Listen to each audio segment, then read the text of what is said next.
이재용 삼성전자 부회장의 구속은 역대 삼성그룹 총수로는 처음 있는 일입니다. 창사 79년 만에 최대 위기에 직면한 삼성은 충격에 휩싸였습니다. 자, 이번에는 삼성그룹에 나가 있는 취재기자 연결해서 알아보겠습니다. 박소정 기자. 네, 삼성 서초 사옥입니다. 네, 자 우선 삼성 어떤 반응입니까? 네, 삼성은 그야말로 한마디로 표현하면 공황 상태입니다. 사상 초유의 총수 구속이라는 소식을 접한 삼성은 당혹감을 넘어서 엄청난 충격에 휩싸였습니다.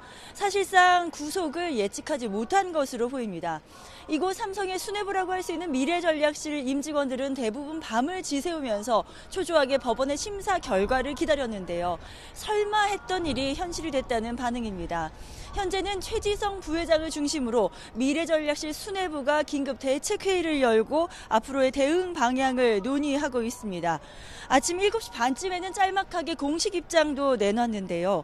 앞으로 재판에서 진실이 밝혀지도록 최선을 다하겠다. 이렇게 한 문장이었습니다.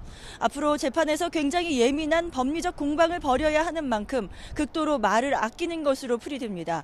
삼성은 여전히 대가를 바란 뇌물이 아니었다는 주장을 강조하고 있기 때문에 재판에서 억울함을 벗겠다는 의지를 표명한 것으로도 해석됩니다. 이재용 부회장의 구속으로 적어도 당분간은 그룹의 경영활동, 경영적인 판단을 못하게 될 텐데요. 자, 그러면은 앞으로 삼성 어떻게 운영되는 겁니까? 네, 당분간은 경영 공백은 불가피할 수밖에 없습니다. 일단은 미래전략실을 이끌고 있는 최지성 부회장을 중심으로 이재용 부회장의 경영 공백을 메울 것으로 보이는데요. 하지만 삼성의 계열사가 무려 70개가 넘습니다. 이 계열사마다 현안도 다르고 다양한 판단을 내려야 하기 때문에 최지성 부회장이 모든 판단을 한다는 것은 사실상은 불가능하다고 볼 수 있습니다.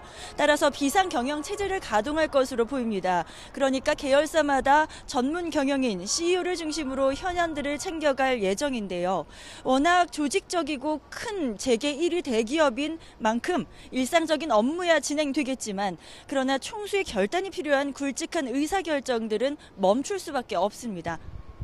79년 전 자본금 3만 원으로 시작했던 삼성그룹, 현재는 시가총액 400조 원이 넘는 글로벌 기업으로 성장하면서 삼성 신화를 읽었는데요.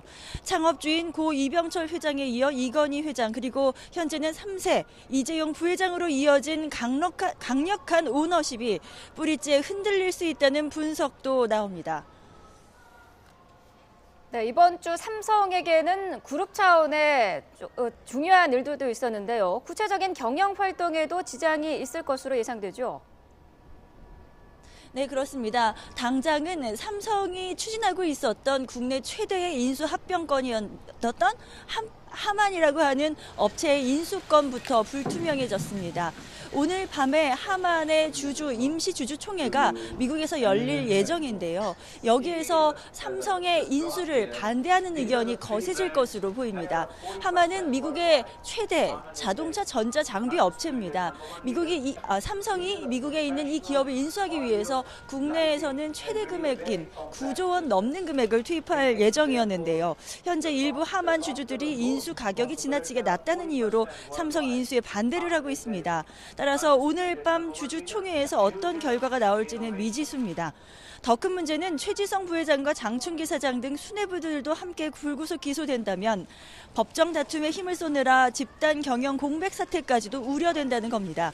이 부회장이 약속했던 미래전략실 해체 등 조직 쇄신과 정기 임원 인사 또한 무기한 연기될 수밖에 없습니다. 미래 성장 동력을 확보하기 위해서 추진되고 있던 서너 건의 해외 기업 인수 협상도 물 건너가게 될 수 있다는 것이 삼성 안팎의 시각입니다.